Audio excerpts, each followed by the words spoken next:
Hello everyone, and thank you for clicking on this video. Are you having trouble falling asleep? You're in the right place. The Scary Nightmare is here to help you find peace before bed. But before we begin, don't forget to subscribe and turn on the notification bell so you won't miss any updates that will help you relax.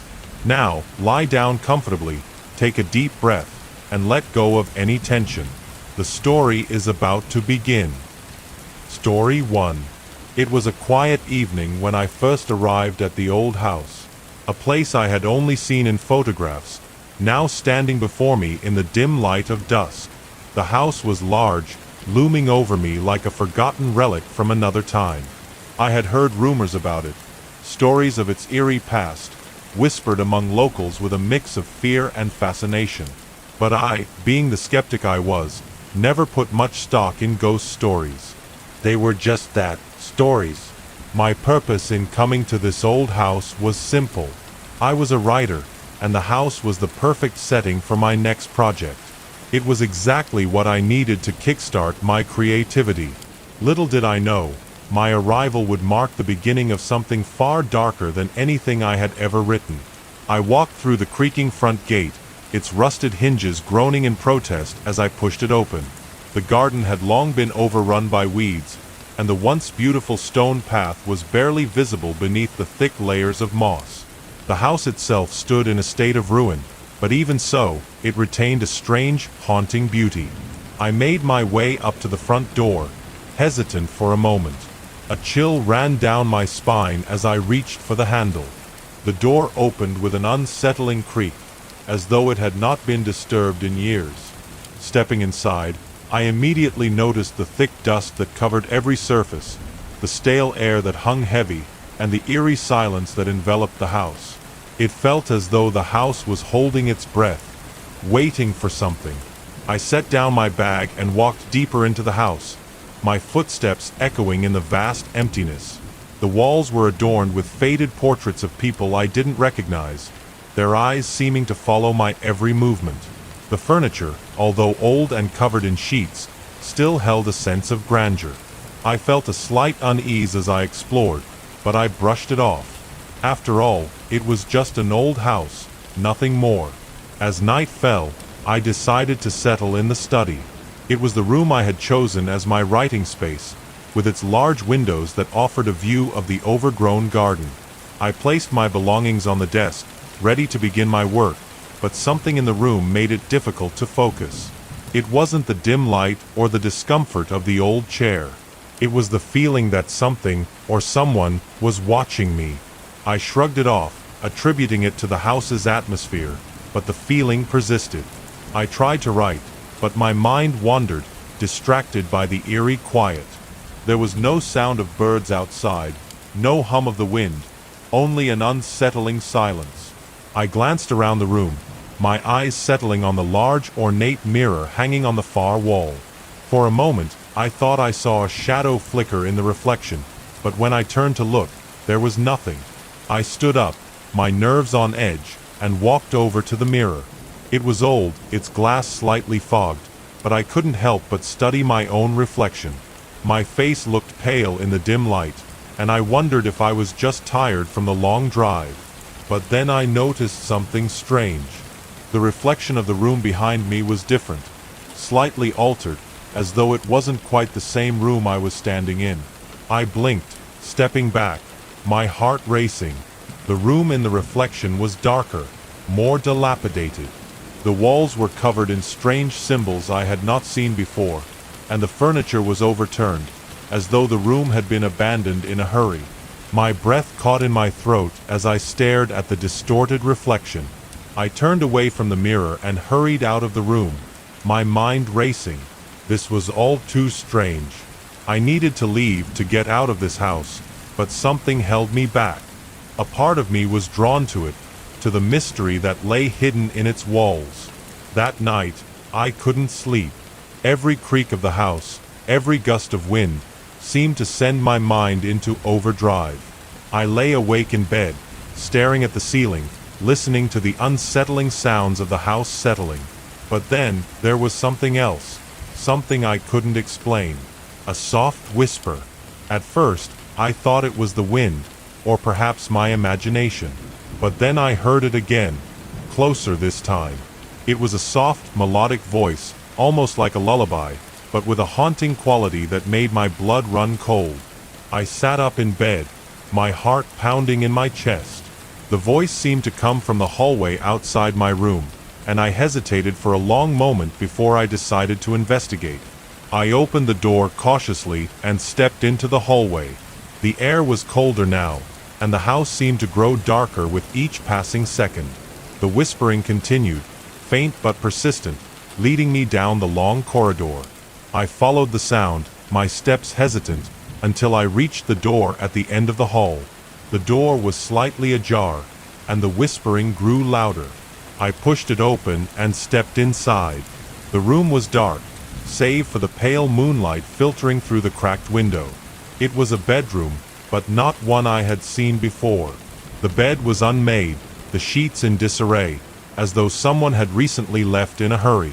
The walls were covered in the same strange symbols I had seen in the reflection earlier. My heart raced as I stepped further into the room, the whispers growing louder, almost as if they were coming from within the walls themselves. I was about to turn and leave when I saw it. At the far corner of the room, there was a figure, a shadow, almost indistinguishable from the darkness around it. It stood motionless, but I could feel its presence, a heavy, oppressive weight in the air. I tried to move, to run, but my body wouldn't obey. I was frozen in place, unable to look away from the figure. It was as though it was calling to me, beckoning me closer. I took a step forward, my feet moving against my will, and as I did, the figure slowly turned to face me. It had no face, only darkness where its features should have been. A cold, hollow emptiness that seemed to swallow all light. And then, in a voice that echoed in my mind, it whispered one word: "Leave." The force of the command was overwhelming, and I stumbled back, my body finally responding as fear overtook me. I ran from the room, slamming the door behind me, and rushed back to my own room. My heart was racing, and my breath came in ragged gasps. I locked the door and huddled in the corner, shaking uncontrollably. The rest of the night was a blur. I couldn't sleep, couldn't think. Every corner of the house felt like it was watching me. Every shadow seemed to move on its own.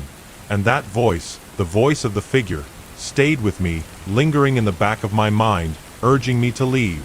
But I didn't leave. The next morning, I told myself it was just a nightmare, a trick of the mind. I had come to finish my work, and I would not let fear drive me away. But deep down, I knew something was wrong with that house. Something dark, something that had been waiting for someone like me. I spent the next few days trying to ignore the strange occurrences. The whispers returned, more frequent now, always at night. And the figure, it was always there, just out of the corner of my eye, lurking in the shadows, watching me. I began to lose track of time. Days blended into nights, and the house seemed to distort around me. The walls closed in, and I found myself drawn to that room, the room with the figure. I couldn't resist it anymore. When I opened the door this time, the figure was waiting for me. It didn't speak, but its presence was suffocating. I stepped closer, mesmerized by the dark emptiness of its face, and I reached out a trembling hand. The instant my fingers brushed against the darkness, the house seemed to groan, as though it were alive. The walls cracked, the floor shook, and I felt an overwhelming force pull me in. And then, there was nothing. The house was empty again, just as it had been when I first arrived. But I was no longer the same. Something had changed. The whispers still echoed in my mind, and the figure's presence lingered in the corners of my vision. And I knew then, with a certainty I could never explain, that the house had claimed me. It had become part of me, and I would never be free.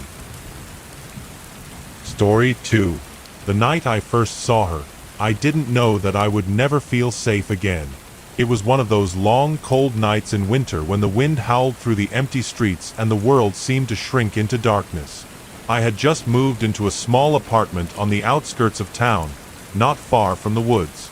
I wasn't particularly fond of the location, isolated and lonely, but it was affordable, and I had to make do.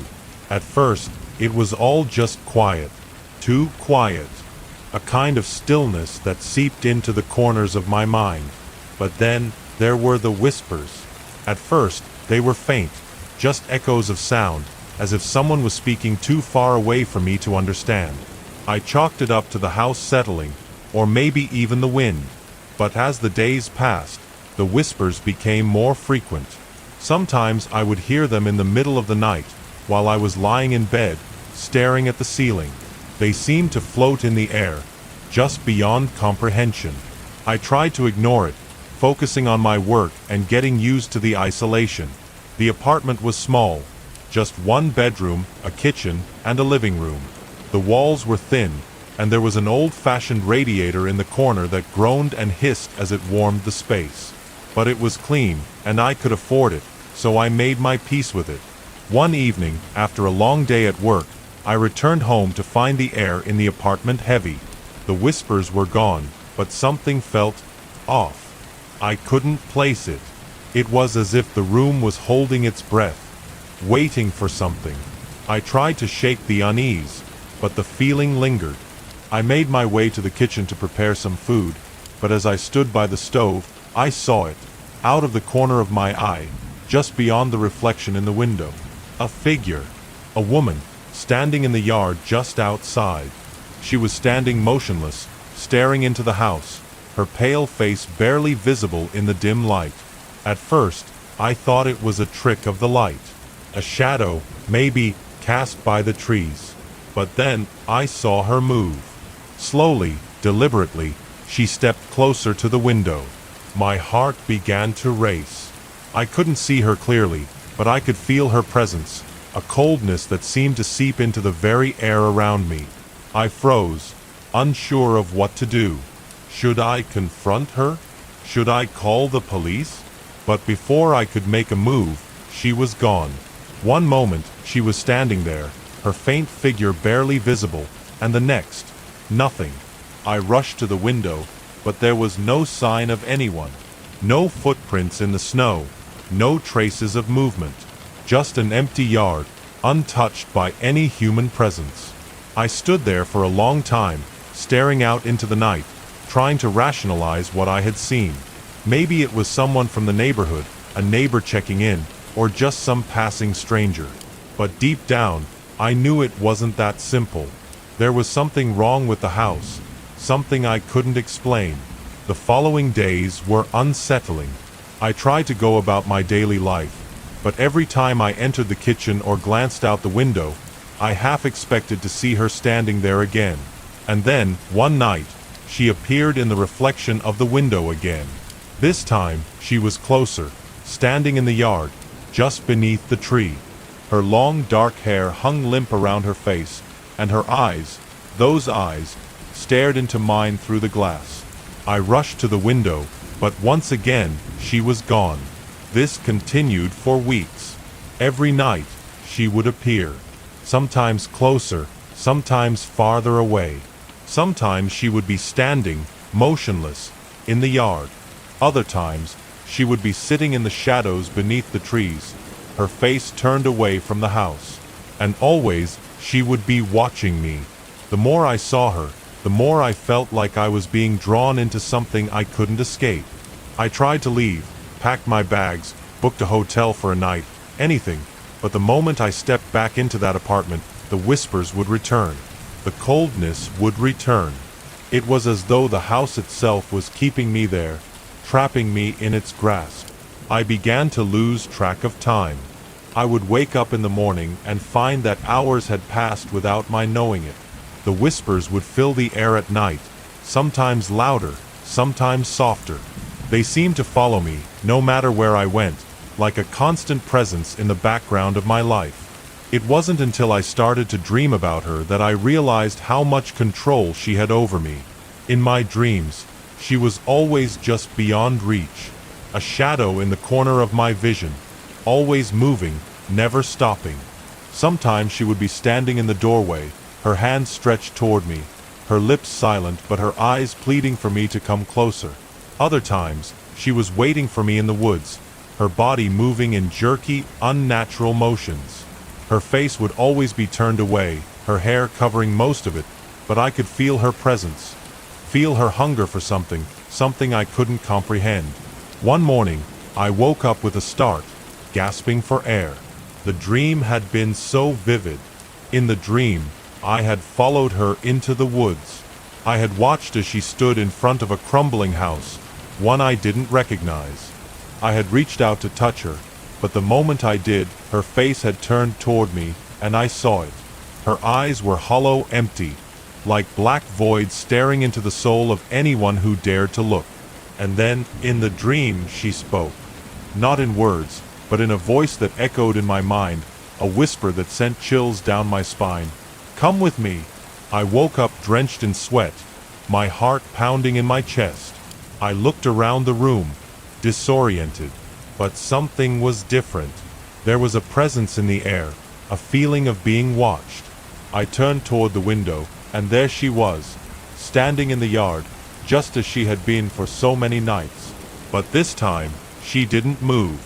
She was standing perfectly still, her face turned toward me, her eyes locked onto mine. I couldn't tear my gaze away, even though every part of me screamed to look away, to run, to escape. But it was too late. I was trapped. The moment our eyes met, something inside me broke. Suddenly, I knew who she was. The realization hit me like a wave, crashing over me, drowning me in its force.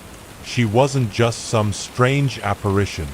She was a part of the house, a part of this place that had drawn me in. She was the one who had been whispering in the night, the one who had been watching me. I wanted to scream, but no sound came from my mouth. My body was frozen, my limbs paralyzed as if some unseen force held me in place.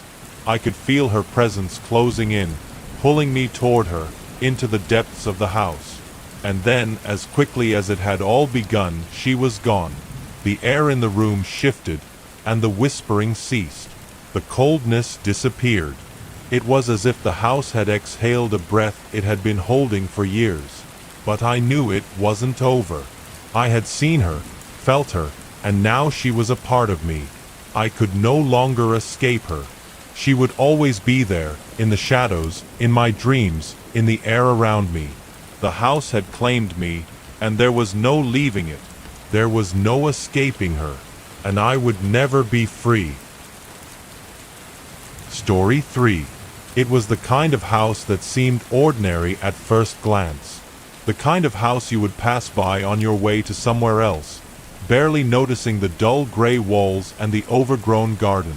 The windows were slightly fogged with age, and the roof sagged a bit from years of wear. There was nothing extraordinary about it, but I knew there was something wrong the moment I stepped inside. I had moved to the small town a few months ago, seeking solitude, hoping the quiet life would bring me the peace I needed. The house I found was a bargain, tucked away on the outskirts of town, far enough to feel secluded but close enough to the local amenities that it was still practical. The landlord was an elderly man with a quiet demeanor and an almost distant air about him. He didn't seem to care much about the house, just as long as someone was paying rent. I didn't ask many questions, mostly because I wasn't interested in knowing much about the place. The last thing I wanted was a new connection in a place I intended to leave behind. The house had been vacant for months, and I had the feeling that the last tenants hadn't left on the best terms. The landlord didn't mention much about them, and I didn't press. The first few days went by uneventfully. The house had its quirks, of course. The floorboards creaked in odd places, and there were certain rooms that never seemed to warm up, no matter how much I adjusted the thermostat. But nothing too unusual, nothing out of the ordinary. Then, on the fourth day, the lights began to flicker. It wasn't much at first. A faint flicker here and there, just enough to make me question whether I was imagining it. I thought it was just old wiring, but then it started happening more frequently. The lights would dim at random, sometimes completely going out for a few seconds before flickering back on. It was frustrating, but I convinced myself it was nothing I couldn't fix. Just another inconvenience to add to the list of things I had to deal with in my new home. But then I started hearing things. It was subtle at first, barely noticeable. A faint tapping, like the sound of fingernails against wood. At night, I would lie in bed trying to sleep, but I would hear it, soft tapping, as if someone were walking around the house, just out of sight. I told myself it was the house settling, old wood and plaster shifting as the temperature dropped. But the tapping didn't stop. It became a regular occurrence, always at night, always when I was alone in the dark. I started to avoid the areas where the sounds were most frequent, rooms I didn't need to enter. I kept to the main areas, moving through the house as quickly as possible. But no matter how hard I tried to ignore it, the tapping continued. It wasn't until the first week passed that I began to notice something even stranger. The furniture. At first, it seemed like I had placed everything exactly where I wanted it. But over the course of several days, I found that things weren't where I had left them. A chair that had been pushed against the wall would be a few inches from its original spot. A lamp I had set on the side table would be moved to the other end of the room. I could have sworn that I hadn't touched anything, and yet the changes were undeniable. I convinced myself it was the stress of adjusting to my new life. Maybe I was more forgetful than I realized. Maybe I had done these things and just hadn't remembered. But then, one evening, something happened that I couldn't ignore. I was sitting in the living room, reading, when I heard footsteps. Slow, deliberate steps coming from upstairs. At first, I thought it was just my imagination, a product of the silence that filled the house. But then the footsteps grew louder, closer, as if someone were walking down the stairs. My heart started to race. I froze, listening intently, waiting for a sound that would confirm I was just hearing things. But the footsteps continued. I stood up, my legs shaky, my breath shallow. I glanced toward the stairs, my heart pounding in my chest. I knew there was no one in the house. I hadn't invited anyone over, and the landlord had made it clear that the house was mine until the lease ended. But despite the rational part of my mind telling me it was just nerves, I couldn't shake the feeling that something wasn't right. I slowly approached the stairs, my feet silent against the worn wood. My hand hovered over the railing, and I hesitated before taking the first step. The house was so quiet now, except for the soft sound of my breathing. But then, just as I was about to move further up, the footsteps stopped. It was like the air itself had thickened, and for a moment, I couldn't move. I stood there at the bottom of the stairs, my gaze fixed on the dark hallway at the top, waiting for some sort of sign that I wasn't imagining the whole thing. But nothing came. The silence was deafening. I retreated back to the living room, my mind racing. The thought of investigating further seemed foolish. I had heard footsteps. That was the truth of it. But there was no one upstairs. There couldn't have been. So why did I feel like I was being watched? Why did the air seem colder, more oppressive, as though the very walls of the house were closing in? The next few days, the strange occurrences continued. The tapping, the flickering lights, the furniture moving ever so slightly. And then, late one evening, I found something that made my blood run cold. I had been cleaning the attic when I came across an old chest. It was buried under some forgotten boxes of junk, covered in dust and cobwebs. Something about it caught my eye. I had never noticed it before, and yet there it was, tucked away in the corner of the room. The chest was heavy, its wood dark with age, and the lock was rusted shut. Curiosity got the better of me, and I tried to open it, but the lock refused to budge. I found an old screwdriver and pried at the lock, eventually forcing it open. What I found inside was nothing remarkable at first, just old clothes, a few broken trinkets, and what looked like a stack of old papers. But then, at the bottom, something caught my attention. A small, folded piece of paper. I carefully unfolded it, and what I saw made my stomach churn. The paper was yellowed with age, the edges frayed as though it had been handled often. The writing was faded, but still legible. The message on it was simple, but chilling. Do not let them in. I couldn't make sense of it. Who had left this note? Who had written it, and why?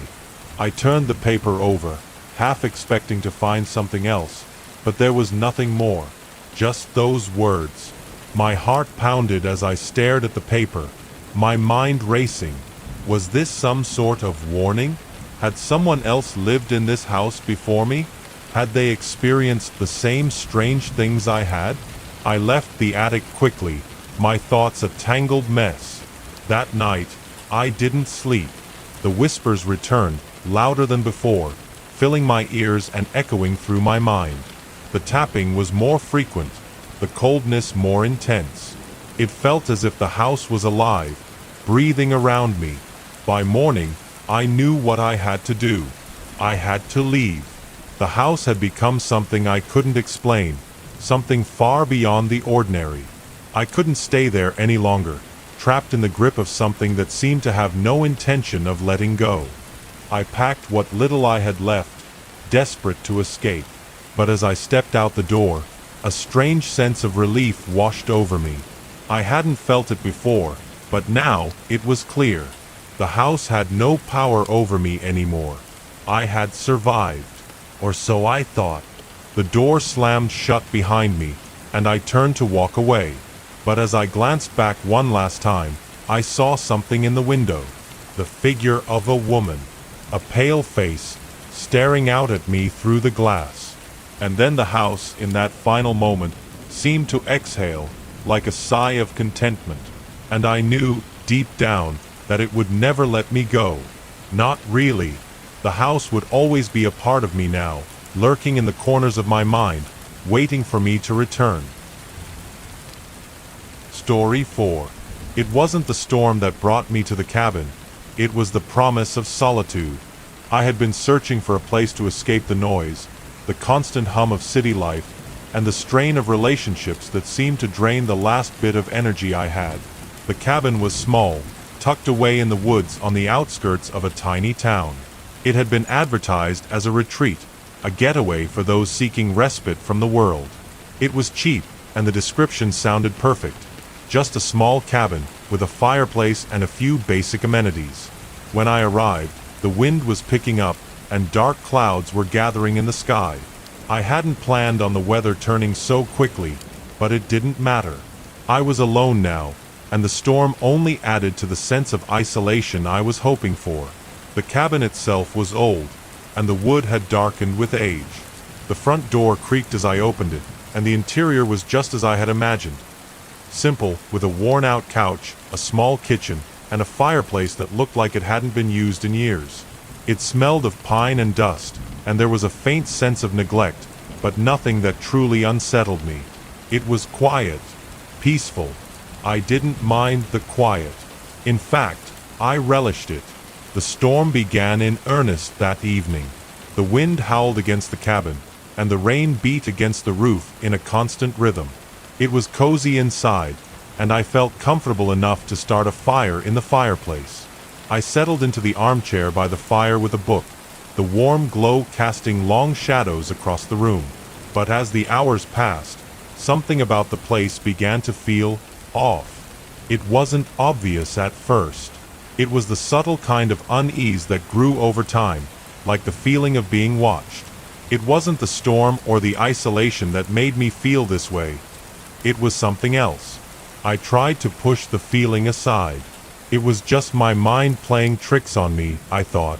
I had been in solitary places before, and I knew it could make you start imagining things.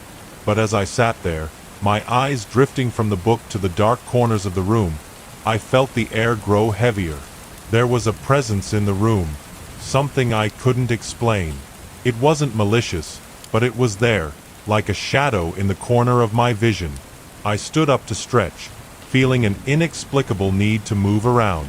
As I walked toward the kitchen, my gaze lingered on the windows, which were shrouded in the dark mist from the storm. The house was surrounded by thick trees, and the only sound outside was the storm itself. In the kitchen, I made myself a cup of tea, hoping the warmth would soothe the unease settling in my chest. The light from the small lamp on the counter seemed to flicker, casting an odd glow. I paused, then shrugged it off. Just another quirk of an old cabin. When I returned to the living room, the fire had begun to die down. I added more wood, trying to reignite the warmth and light. It was then I noticed something strange. The armchair I had been sitting in, my chair, was positioned differently. It had been facing the fire, but now it was turned slightly to the side, as though someone had moved it while I wasn't looking. I froze. I hadn't touched the chair after sitting in it. I had been sitting there for hours. I couldn't explain why it had moved. Maybe it was the wind, I thought, pushing through the gaps in the cabin. Maybe it was just the house settling. I tried to convince myself of this, but the growing sense of discomfort gnawed at me. The storm raged on, the howling wind intensifying as the night wore on. I sat back down in the chair, staring into the fire, but now I couldn't shake the feeling that something was wrong. It was as if the cabin itself was alive, breathing with the storm. The floorboards creaked in the distance, faint sounds that weren't quite loud enough to be alarming but were enough to pull my attention. The fire crackled and popped, and the shadows in the room seemed to shift. I tried to ignore it, telling myself it was just the storm. I had grown up in old houses, and I knew they had their quirks. But deep down, something didn't feel right. The longer I sat there, the more I felt it, this presence hovering just outside of my awareness, just out of sight. After a while, I decided to go to bed. I couldn't explain it, but I felt exhausted. It was as if the weight of the house, the air, and the storm had sapped my energy. I didn't even bother to change into my pajamas. I went straight to the bed, which was covered in a thick, woolen blanket. The bed was old, creaking slightly as I lay down, but it was comfortable enough. I pulled the covers up to my chin and shut my eyes, trying to ignore the gnawing feeling in the pit of my stomach. The storm outside seemed to grow louder as the night deepened, but I felt myself drifting into an uneasy sleep. I woke in the middle of the night, my heart pounding. Something had disturbed me. Something in the room had changed. I sat up, looking around. The room was dim, lit only by the pale moonlight filtering through the windows. The shadows on the walls danced unnaturally, and for a moment I couldn't quite place what was wrong. Then I saw it. The door to the small closet was open. I was certain it had been closed when I went to bed. My pulse quickened. I had no logical explanation for it. I hadn't opened the closet, and I certainly hadn't heard the door creak open. The hairs on the back of my neck stood up, and the unease that had been lurking in the back of my mind became a sharp, piercing feeling of dread. I debated getting up to investigate, but I couldn't bring myself to move. I stayed there, staring at the open door, hoping that I was imagining it. That maybe the storm had shaken the house so violently that it had caused the door to open on its own. But I knew that wasn't true. I knew that the cabin, the house, was hiding something. Something it didn't want me to know. I lay back down, pulling the covers tight around me, trying to ignore the gnawing feeling that wouldn't let me sleep. I kept my eyes fixed on the dark corners of the room, watching for any movement. The wind outside howled louder, the storm pounding the roof. I squeezed my eyes shut, trying to will myself to sleep, but the images of the open closet door kept flashing in my mind. I must have finally drifted off, because when I awoke again, it was morning. The storm had passed, and the only sound was the soft rustling of leaves outside. The sun filtered weakly through the trees, casting dappled light on the cabin floor. For a moment, I felt a sense of relief. The night had been nothing but a bad dream, a trick of the storm and the solitude. But as I sat up and looked around the room, my heart sank. The closet door was still open. I hadn't dreamed it. It wasn't a figment of my imagination. The door was open, and the room was still, except for the faint rustling of wind outside. The presence I had felt the night before was gone, replaced by an overwhelming silence. I got up slowly, my legs unsteady, and made my way to the closet. I reached for the door, my hand trembling, and pulled it open fully. Inside, there was nothing.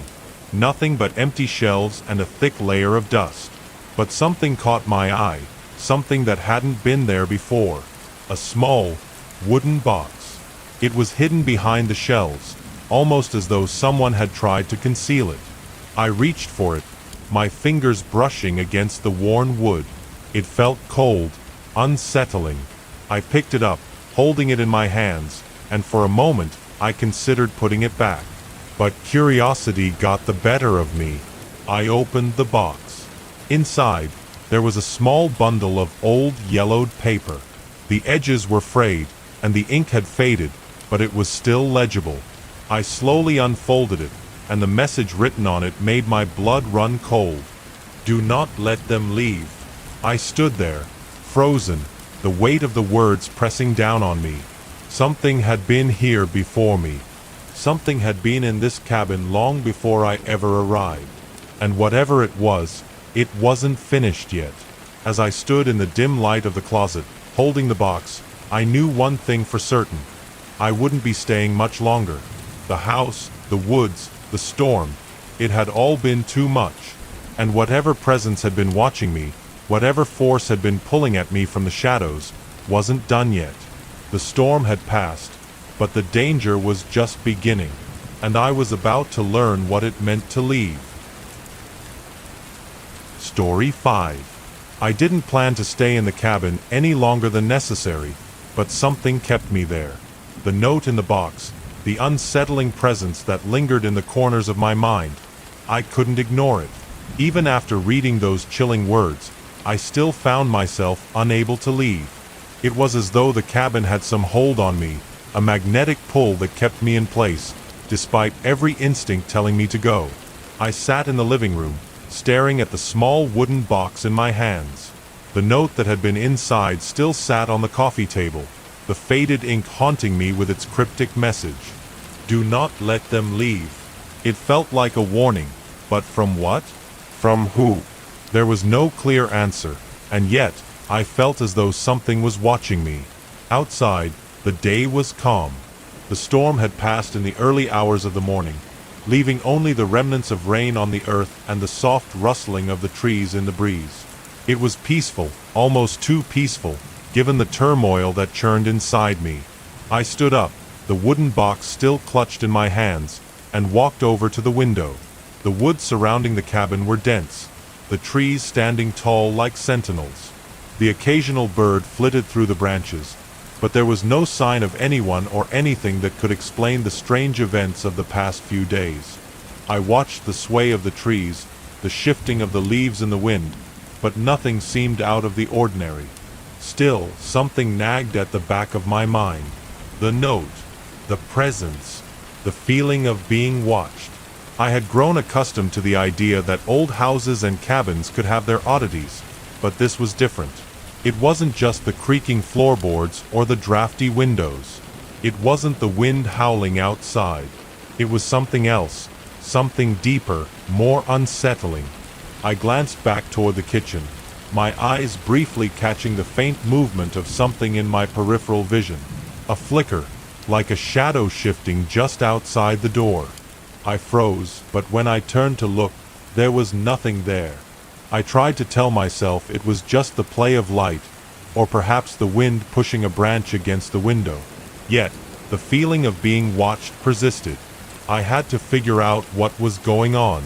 I couldn't simply leave. Something inside me urged me to stay and uncover the truth.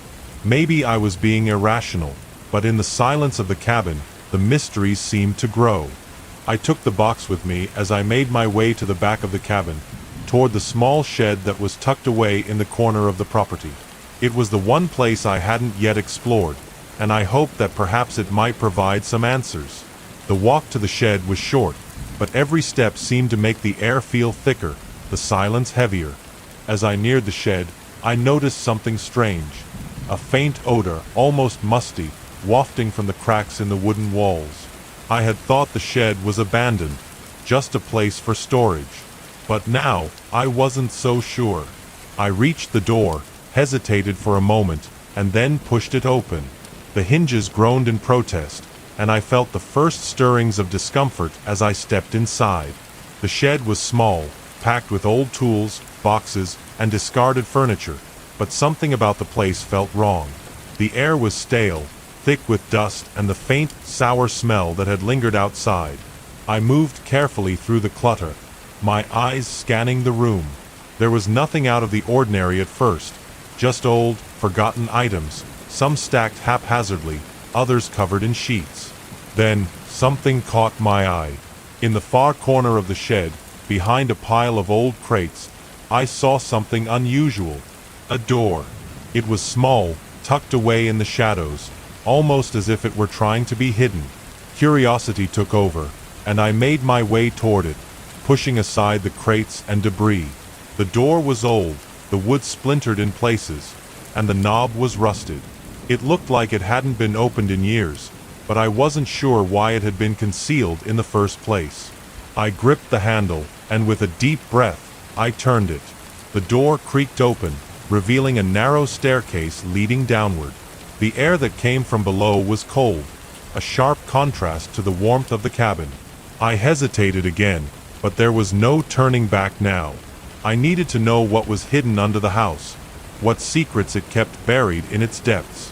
I made my way down the stairs, the wooden steps creaking with every step I took. At the bottom of the stairs, I found myself in a small, dimly lit room. The only light came from the faint glow filtering in from above. The space was empty, except for an old wooden table, covered in dust. But what caught my attention was the floor. The floorboards here were different from the ones upstairs, newer, cleaner, and unevenly spaced. I crouched down, my hand brushing against the floorboards. There was a slight gap between two of them. I slid my fingers into the space, feeling around for something hidden beneath. After a moment, my hand touched something cold, metal. I pulled at it, and with a soft scrape, a trapdoor opened before me. Beneath it lay a small compartment. Inside was a box, similar to the one I had found upstairs.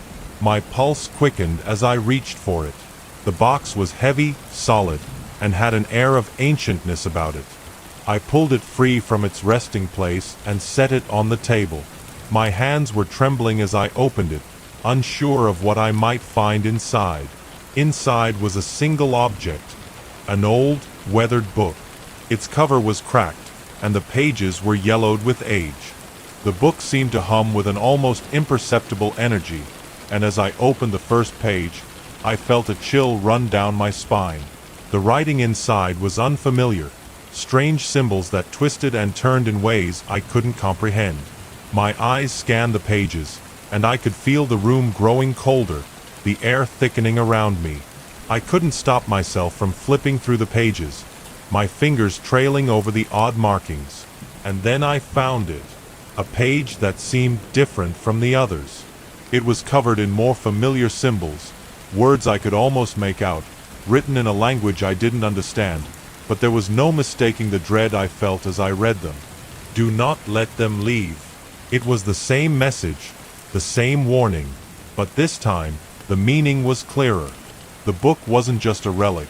It was a record of something dark, something that had been buried long ago, something that had been kept hidden for a reason. I understood now. The warning wasn't just for me. It was for whoever dared to read the book, to uncover what had been forgotten. The trapdoor above me slammed shut with a deafening noise, and I felt the room grow colder still. The book seemed to pulse in my hands, its energy seeping into me, drawing me deeper into the dark. I wanted to leave. I wanted to run, but I couldn't move. I was frozen, caught in the pull of something I couldn't explain. It was as though the house itself had reached into me, holding me in place with an invisible grip. I looked around, and for the first time, I felt the presence that had been haunting the cabin fully. It was no longer distant. It was here, surrounding me. I heard faint whispers in the darkness, voices that weren't mine, calling out to me, pulling me deeper into the grip of the house. I needed to leave, but I couldn't. The book had claimed me. The cabin had claimed me.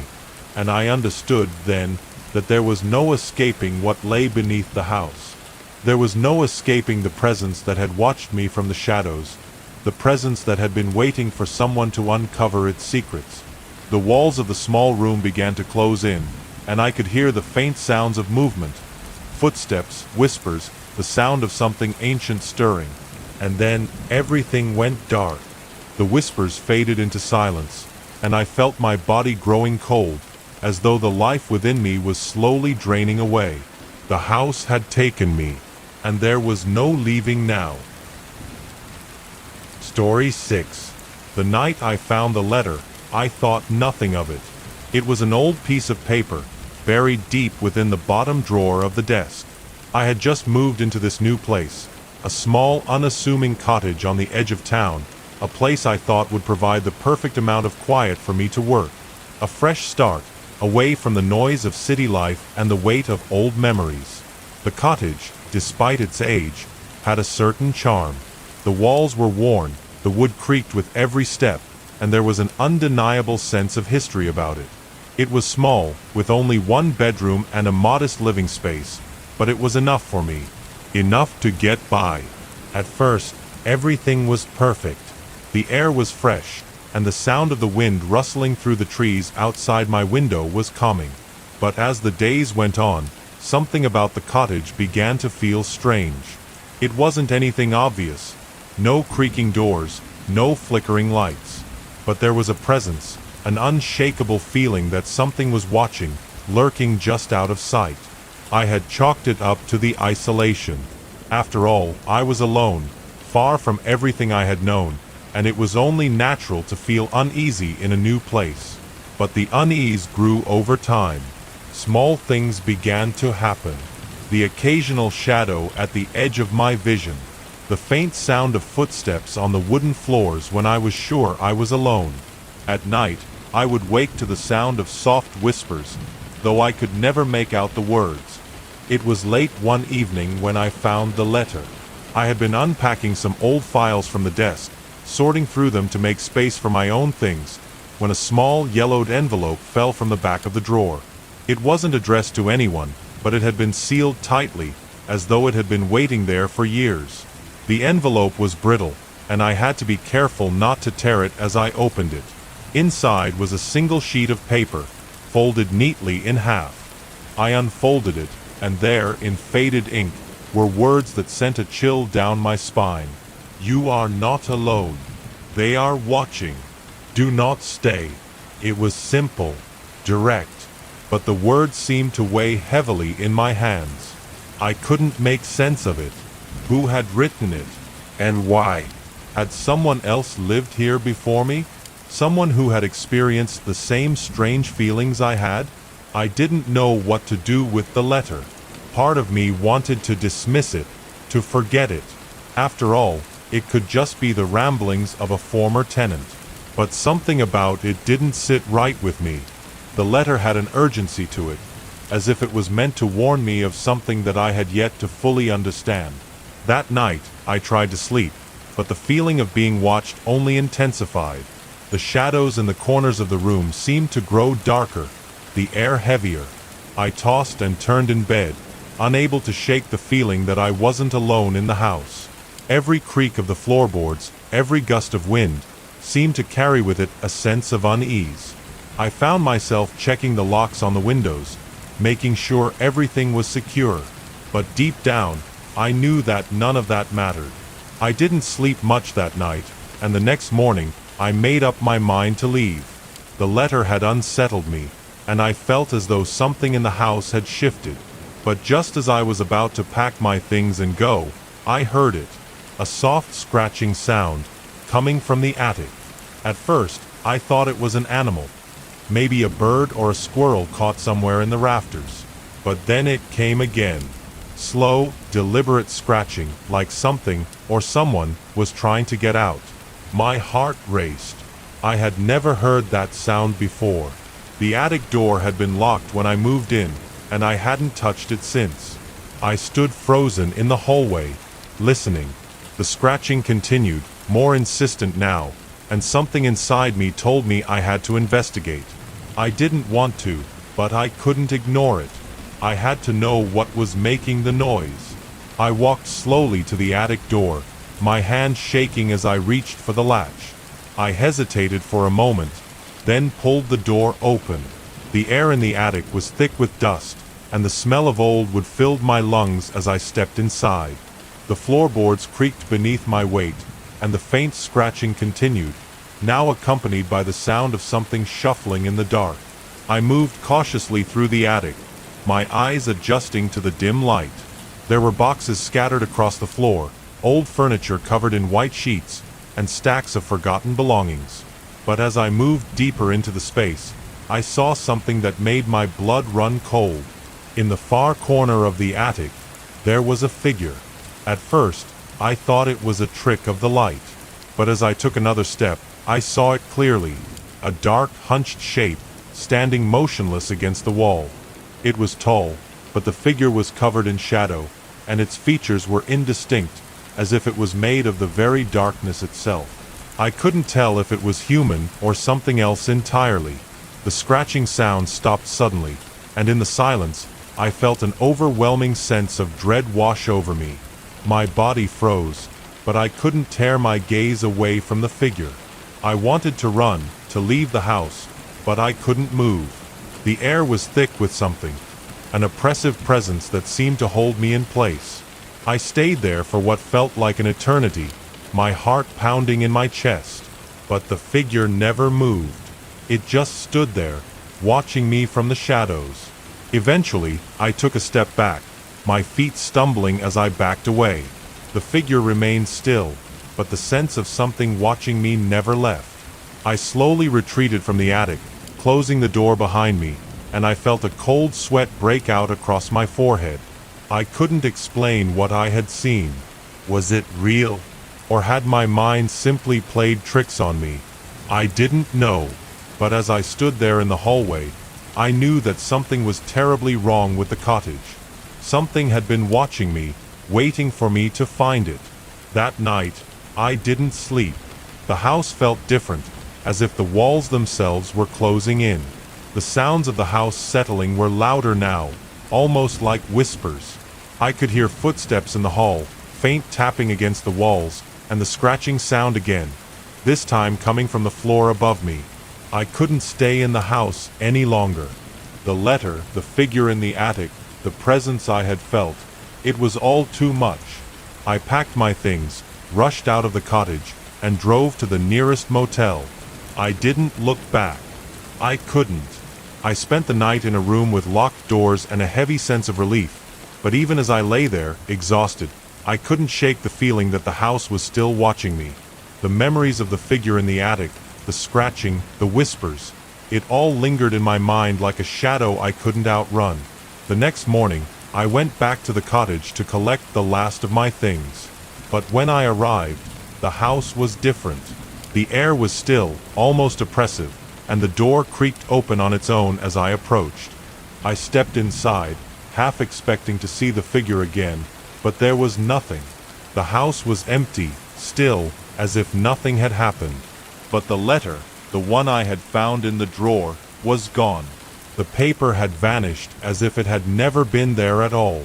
I left the house for good that day. I didn't tell anyone about what had happened, not because I thought they wouldn't believe me, but because I wasn't sure I believed it myself. The figure, the scratching, the whispers, it all felt too real, yet I couldn't explain any of it. And so, I moved on. I found another place to live, a new town, a fresh start. But even now, sometimes, in the quiet of the night, I can feel it. The presence, watching, waiting, and I wonder if I'll ever truly escape it. Or if it's always been with me, just out of sight, ready to make itself known again. But that's a question I'm afraid to answer. Because some things, once seen, can never be unseen.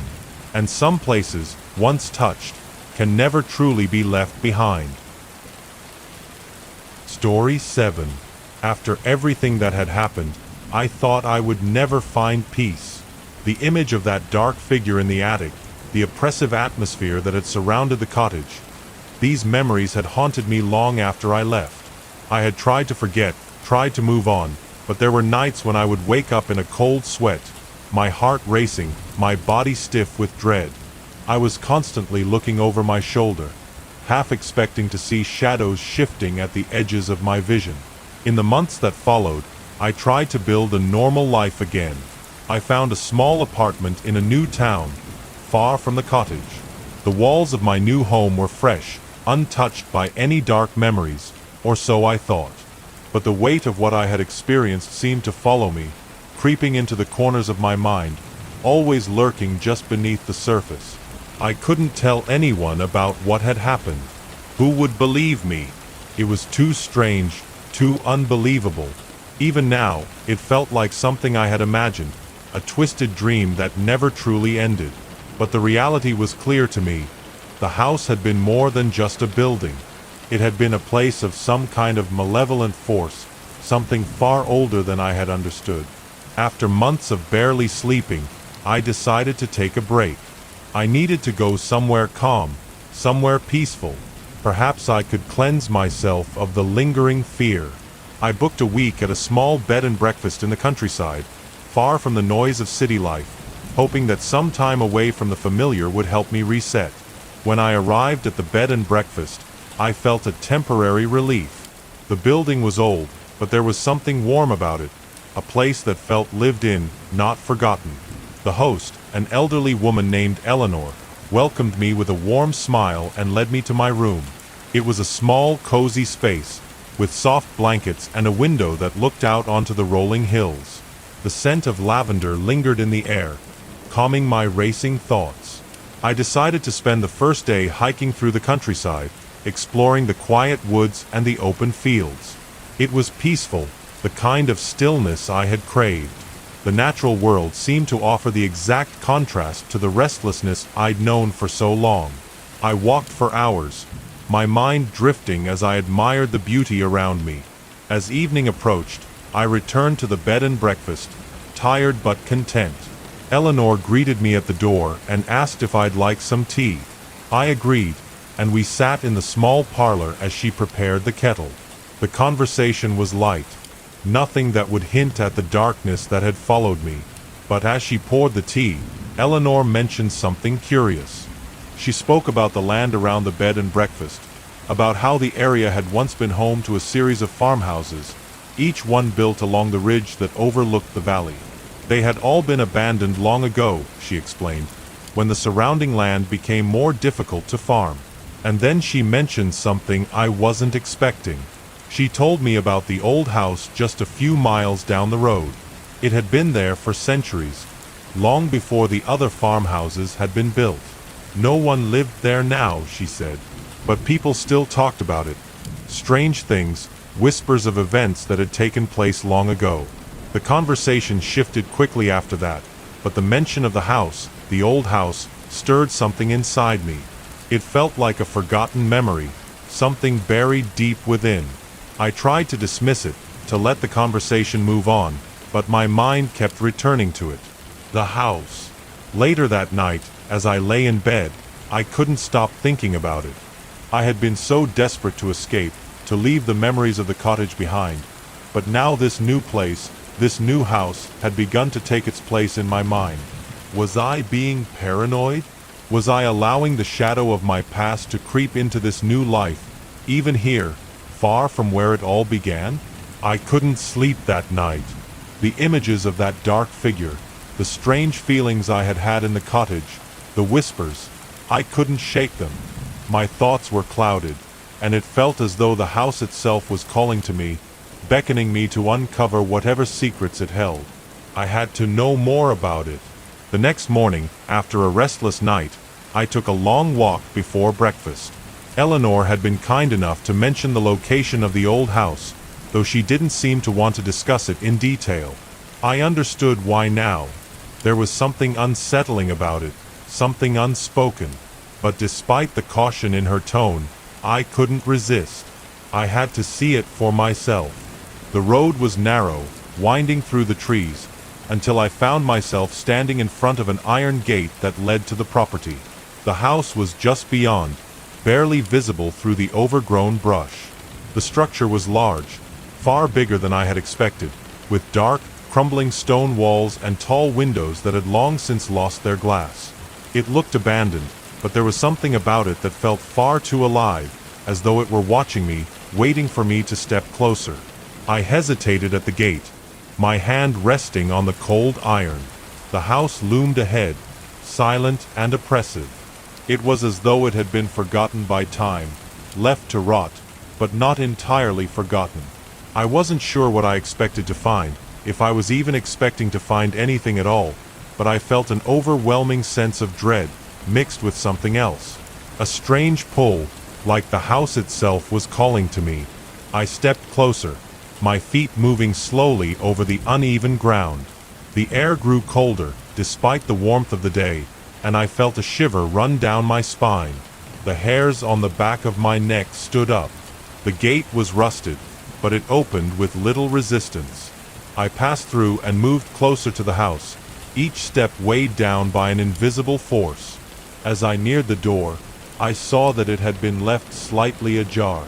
A faint draft drifted out, carrying the scent of must and decay. The door creaked open at my touch, revealing the dark interior of the house. I couldn't bring myself to enter. Something inside me told me it was wrong. This place wasn't meant to be visited. And yet, I couldn't turn away. It was as though something had taken hold of me, urging me forward. I stepped inside. The air was thick and damp, the smell of mildew and decay overwhelming. The floorboards creaked beneath my feet, their age apparent with each step. The house was vast, but every room felt empty, hollow. The walls were lined with peeling wallpaper, and the furniture, though still standing, was covered in a thick layer of dust. As I walked through the house, I found myself drawn to the far corner, where a staircase led to the second floor. Without thinking, I ascended, each step heavy with the weight of what I was doing. I couldn't explain it, but I needed to see what was up there. I had to know. The second floor was no different than the first, dim, silent, and abandoned. The air seemed to grow colder the deeper I went. I passed room after room, but they were all the same, empty, forgotten, and oppressive. Then, I reached the final room. The door was partially open, and through the crack, I could see a faint glow. I pushed the door open slowly, my heart pounding in my chest. The room was small, with a single window that allowed the light to filter through. The walls were covered in strange symbols, etched into the wood, their meanings lost to time.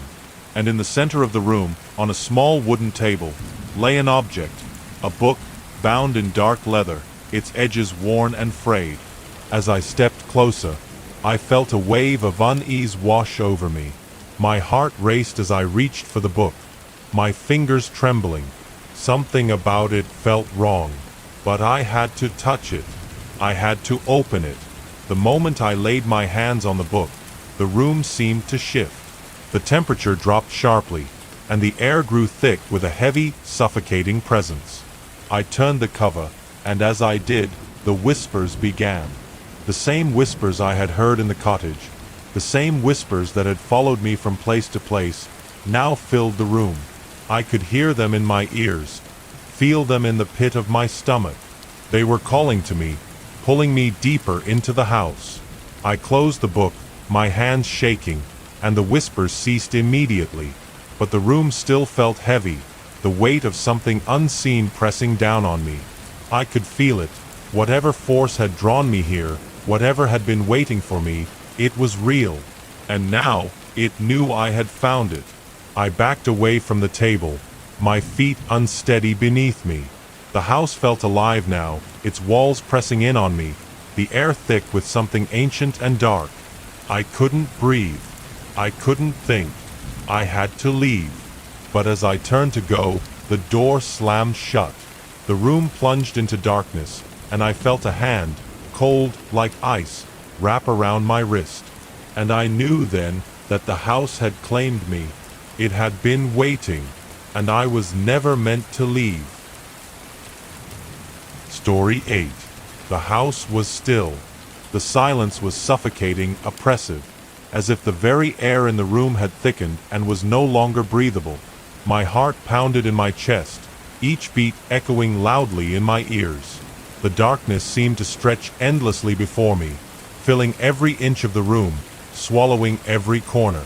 I stood frozen, unable to move or breathe, as the weight of the house pressed against me from every direction. I had been in many dark places before, but this felt different. The room was not merely dark. It felt alive, as though the shadows themselves were watching me. The chill in the air intensified, and for a moment, I thought I could hear something. A faint rustle coming from somewhere in the room, though there was nothing to see. It wasn't the wind, nor was it the creaking of the old building settling. This was something else, something far deeper. I moved slowly, my hands trembling as I reached for the door. The cold wood of the door frame was slick beneath my fingers, as though something had been leaking into it, something unseen. The door, which had been solid and firm only moments before, was now impossibly heavy. I tugged on the handle, but it refused to give. The room around me seemed to close in tighter, pushing me forward, as if the house itself wanted to keep me here. It was only when I looked down that I noticed the book in my hands, the one I had grabbed from the table. Its leather cover felt smooth but unnaturally cold, and the words, those faint symbols I had seen etched into its cover, seemed to shimmer, twisting in the dim light. The language was unfamiliar, foreign to my eyes, but the presence of the book felt ominous. It was not just a book. It was an anchor, tying me to this place, to this house. The realization hit me like a punch to the stomach. The house had drawn me in. It had waited for someone to find it, to open it, and I had walked right into its grasp. The whispers, the presence in the attic, the strange sensation I had felt upon arriving here, it was all connected. The book was not just an object. It was a key to something ancient and terrifying. And now, it was part of me too. I tried again to open the door, my mind racing for an escape, but the door wouldn't budge. My chest tightened as panic set in. The walls felt like they were closing in, the air becoming thinner with every breath. The shadows stretched, swirled, and for a moment, I thought I saw something move within them. Something large, something that didn't belong. I stepped back, clutching the book tightly to my chest. The room seemed to shift around me, the floorboards groaning beneath my feet as if they were alive, as if they were trying to pull me down into the very earth itself. I spun around, searching for a way out, but the walls were still unyielding. I had to get out of here. I couldn't breathe, couldn't think. The oppressive weight of the house, of whatever force was at play, was too much. The house wasn't just a structure. It was alive, and it was angry. It had been waiting for me to find the book, waiting for me to open it. I forced myself to breathe, to steady myself. I was not going to succumb to fear. I couldn't. I had to find a way out. My eyes landed on the window, just a small sliver of light piercing through the grime. The window was narrow, but it was a way out. I moved toward it, my legs weak beneath me, but the closer I got, the more I could feel it. The pull. The house was not done with me. It didn't want me to leave. I reached the window and tried to open it, but it was stuck. My breath was ragged now, my chest tight as I pushed with all my strength against the window. It wouldn't give. It wouldn't budge. The wind outside howled, but the air inside was still suffocating. I looked around the room again, desperate, trying to think of something, anything, to free myself from this place. My eyes fell on the dark corners of the room. The shadows had deepened, and the whispers were louder now, filling the space around me. I could hear them clearly, the murmurs like distant voices calling my name. I didn't know what they were saying, but I understood the meaning, the urgency in their tone. They wanted me to stay here forever. I slammed my fists against the window frame, frustration surging within me. The pain in my hands was sharp, but it was nothing compared to the ache in my chest. This place was alive, and it was suffocating me. I could feel it, could feel the ancient power within these walls, the pulse of something dark and ancient that had been waiting, always waiting, for someone to open the door. And now that I had, it would not let me leave. The shadows moved. They shifted, and I could swear I saw them grow darker, stretching, reaching for me. Something slithered in the darkness, and the whispers became louder, more insistent. My pulse quickened. I had to get out. I couldn't stay here any longer. The room was pressing in on me, the air too thick to breathe, and every moment felt like an eternity. I turned and ran, moving blindly toward the stairs that led to the attic. The book was still clutched tightly in my hands, but the room seemed to pulse in rhythm with the sound of my heart. I didn't know why I was running toward the attic, but it felt like the only way forward, the only way out. The door to the attic stood slightly ajar, its wooden frame cracked, as if it had been waiting for me. I reached the stairs and climbed quickly, each step creaking louder than the last. The darkness at the top was nearly absolute, but I didn't care. I had to see it. I had to know what this house was hiding. As I reached the top, I saw the remnants of the attic, a room filled with broken furniture, old boxes, and discarded memories. But in the center of the room was a stone altar.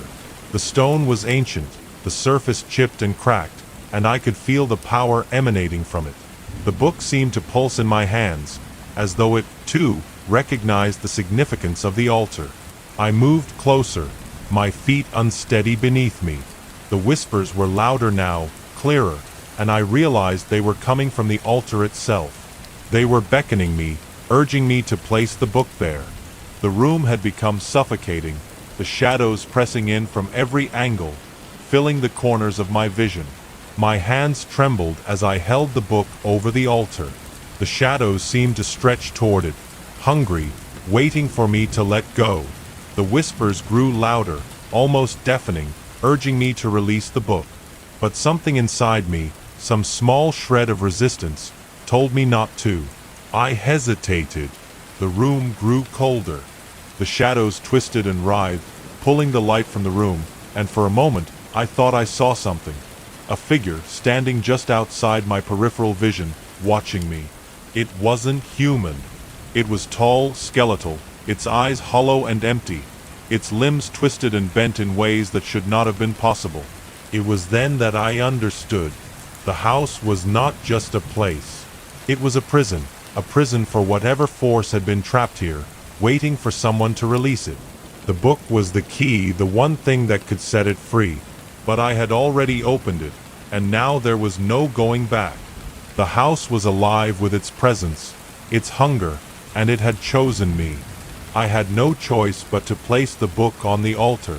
The moment it touched the stone, the house shook, the walls groaned, and the floor trembled beneath my feet. The shadows seemed to writhe, twisting and turning, as if the very fabric of reality was being torn apart. The whispers reached a deafening crescendo, the voices now screaming in an unknown language, demanding something, wanting something. I couldn't move. I couldn't breathe. The darkness consumed the room, and I was lost to it. The figure in the corner, the twisted form, reached out toward me, its hollow eyes locking with mine, and I realized in that moment that I had not come here by chance. I had been drawn here, just as so many others had been before me. The house was alive, and now it had me, and there was no escaping. Story 9. The darkness that had swallowed the room felt thicker now, like a tangible weight pressing against my chest. My breath was shallow, my heart pounding wildly in my ears, but I couldn't move. I had been frozen in place, my hands still resting on the stone altar where the book lay. The house seemed to exhale, a slow, heavy breath that sent a tremor through the floor, rattling the windows. The whispers, once just a faint murmur, were now overwhelming, filling my mind with incoherent sounds that felt more like commands than mere noise. It was as though the very air was vibrating with the pulse of something ancient, something far beyond my understanding. The shadows, stretching and twisting around the room, seemed to be alive now, reaching for the corners of the attic like tendrils, drawing in the remaining light. In the distance, I thought I heard the sound of something dragging itself across the floor, slow and deliberate, getting closer with each passing second. I tried to move, to step away from the altar, but my legs felt as though they were made of stone, as though the house itself had rooted me to the spot. I was suffocating. The weight of it, the presence of whatever had been waiting in this place, was too much to bear. It was no longer just a feeling. I could sense it now, like a cold hand closing around my throat, tightening with every breath I took. The shadows in the corners of the room were no longer just shapes. They had form, substance. As I watched, they began to gather together, merging into a shape I could not fully comprehend. It was tall, impossibly tall, with elongated limbs that seemed to stretch and bend in unnatural ways. The figure loomed in the far corner of the attic, its body shifting and rippling like liquid darkness. Its face, if it could be called that, was an abyss, a gaping void of nothingness that seemed to suck in all the light around it. I wanted to scream. I wanted to run, but my body refused to obey. The house had its hold on me now. It was pulling me into its depths, feeding on my fear, on my desperation. The figure in the corner moved, its limbs jerking as it took one slow step toward me. The air around me seemed to thicken, the temperature dropping with each movement the figure made. And then, for the briefest moment, everything went still. The whispers stopped, the shadows froze, and the air seemed to hang in perfect suspension. I felt the presence of the figure moving closer, and as it did, I felt something else. A strange, sudden calm. It wasn't peace. Not exactly. It was the calm of inevitability, as if I had crossed some unseen threshold, and now there was no turning back. The figure stopped just in front of me, towering over me, its presence so overwhelming that I could hardly breathe. It reached out, its long, thin fingers brushing the edges of the book on the altar. The contact sent a ripple through the room, and I felt my chest tighten. I was no longer just an observer in this place. I was a part of it now, bound to it, bound to the house. The shadows around us seemed to deepen further, and the whispers returned, this time louder, almost deafening. They weren't words anymore. They were a force, a compulsion that invaded my mind. Images flashed before me, images of the house, of the land, of countless others who had come before me, lured by the same dark power that had claimed me. I saw their faces, their expressions frozen in terror, their eyes wide with the same understanding that now gnawed at the edges of my mind. I was trapped. The house had been waiting for me, just as it had waited for them. The book, the altar, it was all a part of the same dark design. A design I had unknowingly stepped into. The figure in front of me shifted again, its form rippling as though it were made of smoke or shadow. It extended its hand toward me, and I felt a coldness seep into my skin, spreading through my veins like ice. My heart raced, the coldness suffocating me, but I couldn't pull away. I was anchored to the spot, tethered by something far stronger than fear. The figure's hand closed around mine, its grip unyielding, and I was suddenly pulled toward it. The room blurred around me, the walls stretching and distorting, as though the very space I was in was coming apart at the seams. I could feel the house shaking beneath me, the foundation groaning as though it were being torn apart. The book, still resting on the altar, began to glow faintly. The symbols on its cover twisted and writhed, shifting and changing, as though they were alive. The whispers reached a fever pitch, and I could feel them invading my mind, drowning out all other thoughts, all other sensations. They were no longer whispers. They were demands, commands that I couldn't ignore. I was no longer in control of my own body. The figure's grip tightened, and the world around me seemed to spiral away, replaced by something darker, something that felt like pure void. It was as though I was falling, or sinking into something. A place without light, without sound, without time. I couldn't remember how long I had been falling. Time felt irrelevant in this place, this space between spaces. I couldn't see, couldn't feel anything except the weight of the presence that surrounded me. It was all-encompassing, suffocating, and I couldn't escape it. The whispers had turned into a constant hum in my ears, a sound that seemed to come from everywhere, from within and without, a sound that seemed to originate from the very walls of the house. The weight lifted suddenly, and I was back in the attic. The figure was gone, but the room was no less oppressive. The air still felt thick, the whispers still filled my mind, but now they were different. The house had changed. It wasn't just a building anymore. It had become something else, something alive, something that had claimed me. I stepped back from the altar, my mind racing. What had happened? What had I seen? I couldn't understand it, couldn't make sense of it, but I knew one thing for certain. The house had won. The book, the altar, the figure, they were all part of the same twisted force, a force that had been lying in wait for someone to come, someone to open the door. And now that I had, there was no going back. I stumbled toward the door, but it was still shut tight. I pulled on the handle, but it wouldn't budge. I felt the walls of the attic closing in on me once more, and I knew that this time there would be no escape.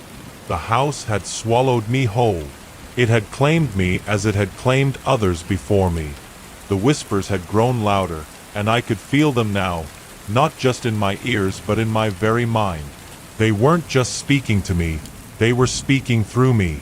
I could feel the dark force taking root inside me, crawling through my thoughts, replacing them with its own. And then I saw it again. The figure. It was standing just outside the doorway, watching me with those hollow, empty eyes. It had come to claim me, to draw me into its darkness, and I couldn't resist. I turned away from the door and made my way back to the altar. There was no point in fighting it. The house had already taken everything. My thoughts, my will, my very soul. All that was left was to accept it. I placed the book back on the altar, and as soon as I did, the room seemed to shudder.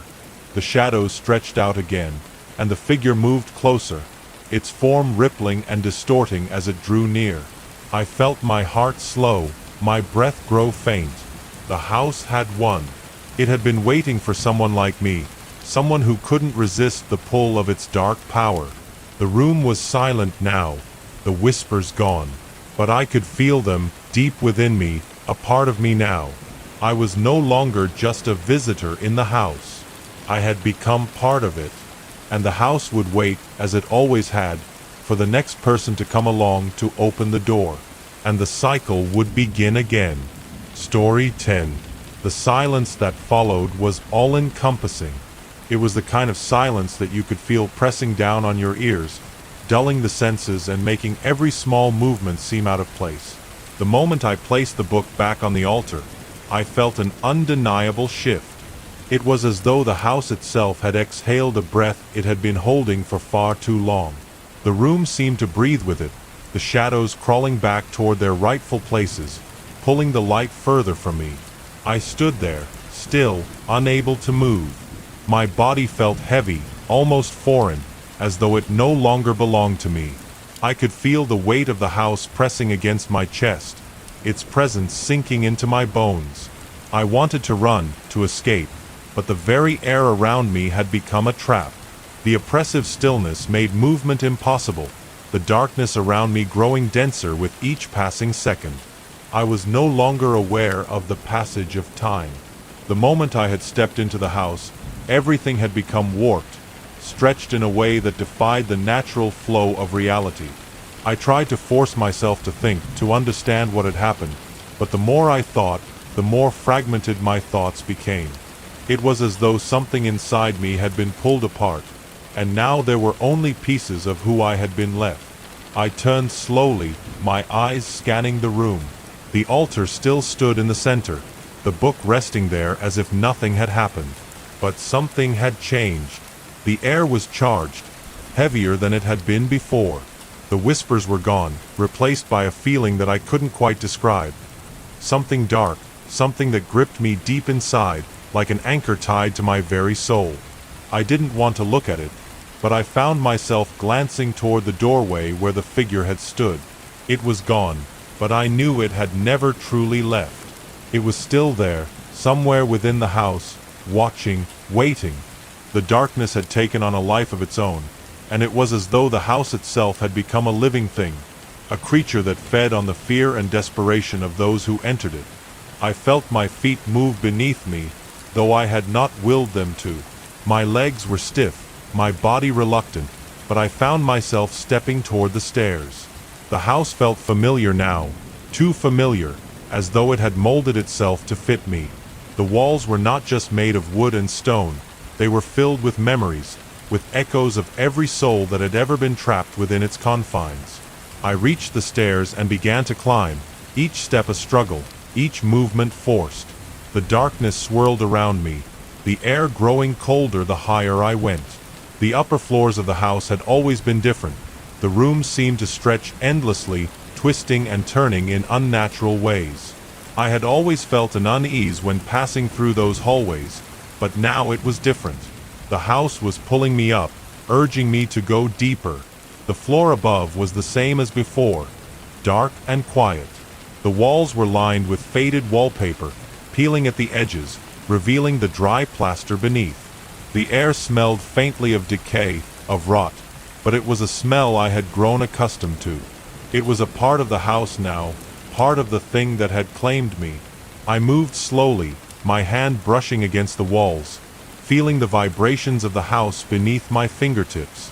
I passed through the rooms without stopping, not knowing where I was going, only that something inside me demanded that I keep moving forward.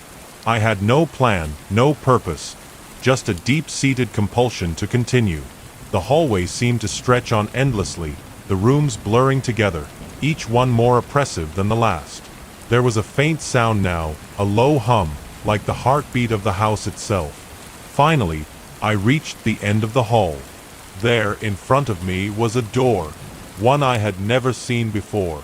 It was unlike the others, older, with intricate carvings etched into the wood. The carvings were unfamiliar, the shapes twisting in ways that made my head ache just looking at them.